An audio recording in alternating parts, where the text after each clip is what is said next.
একটা বই, বেশ একাডেমিক, আর তার পাশে একটা বিপ্লবী ডিজিটাল মিডিয়া। দেখতে গেলে তো দুটো একদমই আলাদা, তাই না? কিন্তু যদি বলি এই দুটো জিনিস মিলেই একটা বিরাট ডিজিটাল আন্দোলন তৈরি করছে, চলুন আজ সেটাই দেখা যাক। আচ্ছা, স্ক্রিনের এই দুটো ছবির দিকে একটু দেখুন তো। একদিকে একটা বেশ একাডেমিক ধাঁচের বইয়ের কভার, আর অন্যদিকে একটা আধুনিক বেশ অ্যাগ্রেসিভ একটা মিডিয়া ব্র্যান্ডের লোগো।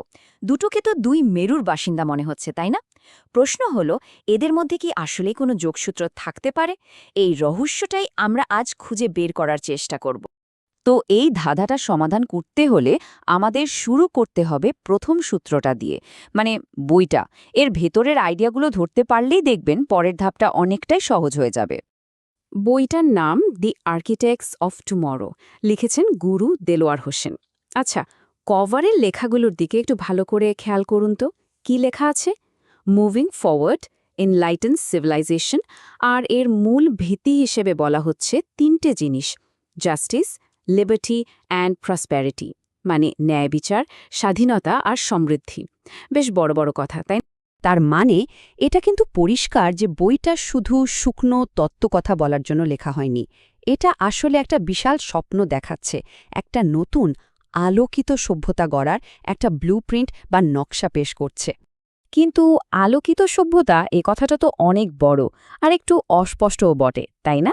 আচ্ছা, এটাকে আরেকটু ভালোভাবে বোঝার জন্য চলুন এর লোগোটা একটু কাটাছেঁড়া করে দেখি। প্রতীকগুলো দেখলেই কিন্তু এর ভেতরের মানেটা অনেক পরিষ্কার হয়ে যাবে। এই লোগোটা হচ্ছে অনেকটা বইয়ের পুরো দর্শনটার একটা সারসংক্ষেপের মতো, মানে পুরো আইডিয়াটাকে একটা ছবির মধ্যে নিয়ে আসা হয়েছে।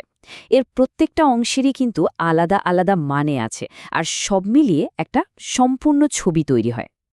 এবার আসুন এর ভেতরের প্রতীকগুলো একটু ভেঙে দেখি। কি দারুণভাবে ভাবা হয়েছে দেখুন। দাড়িপাল্লা, এটা হলো ন্যায় বিচারের জন্য। ক্যাডুসিয়াস, স্বাস্থ্যের প্রতীক। খোলা বই, জ্ঞানের। গিয়ার, শিল্পের প্রতীক। আর ওই যে সূর্য আর মাঠ দেখছেন, ওটা কৃষি আর সমৃদ্ধির কথা বলছে। আর ঠিক মাঝখানে যে উপরের দিকে ওঠা তীরটা, ওটাই হলো পুরো ব্যাপারটার মূল মন্ত্র, মুভিং ফরওয়ার্ড বা এগিয়ে চালা। তো এটা গেল প্রথম অংশ। এবার চলুন ধাঁধার দ্বিতীয় অংশে যাই। আর এখানে এসেই দেখবেন সুর, কৌশল সব কিছু একেবারে পাল্টে গেছে। এবার আমাদের সামনে আসছে সেই অ্যাগ্রেসিভ আধুনিক মিডিয়া লোগোটা। এই লোগোটার ভাষা দেখুন, একদম অন্যরকম। আগেরটা সেই শান্ত একাডেমিক ভাবনার সাথে এর দূর দূর পর্যন্ত কোনো মিল নেই। এটা ডাইনামিক, ফায়ারি, এক কথায় বিপ্লবী। এমএফটিভি প্রেস, আর তার সাথে ট্যাগলাইন ডিজিটাল মিডিয়া বিপ্লব। একদম পরিষ্কার বার্তা, তাই না? এটা শান্ত আলোচনার জন্য আসেনি, এটা এসেছে একটা ঝড় তোলার জন্য। ব্যাপারটা দেখুন, যত দৃষ্টিভঙ্গির পার্থক্যটা কি পরিষ্কার। একদিকে একটা সভ্যতা গড়ার শান্ত একাডেমিক প্ল্যান, আর অন্যদিকে বিপ্লব শুরু করার জন্য একটা অ্যাগ্রেসিভ প্রচারযন্ত্র। একটার লক্ষ্য হলো জ্ঞান দেয়া, আর অন্যটার লক্ষ্য হলো সেই বার্তা সবার কাছে পৌঁছে দেয়া।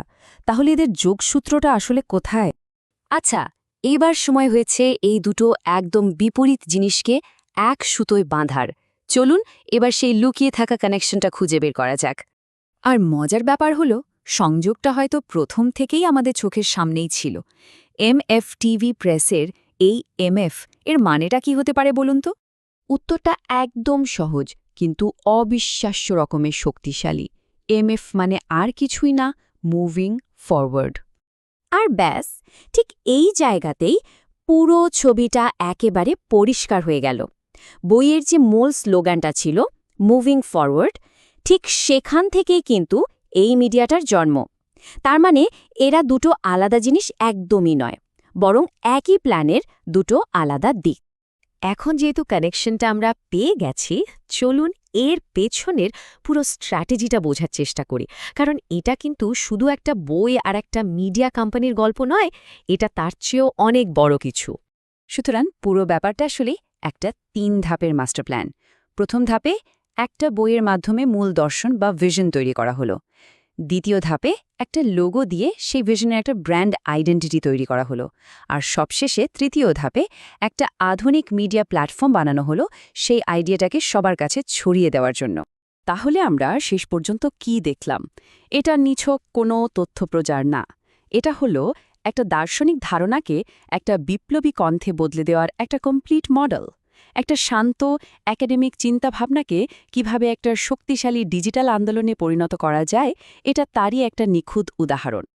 পুরো কৌশলটা তো এখন আমাদের কাছে জলের মতো পরিষ্কার, কিন্তু এটা শেষে একটা বেশ বড় প্রশ্ন রেখে যায়। যখন একটা খুব গোছানো দর্শন আর সেটাকে ছড়িয়ে দেওয়ার জন্য একটা শক্তিশালী মিডিয়া বিপ্লব, এই দুটো একসাথে মিলে যায়, তখন এর পরের ধাপটা কি হতে পারে? এর প্রভাব ঠিক কতটা গভীরে যেতে পারে? এটা কিন্তু ভাবার মতো একটা প্রশ্ন।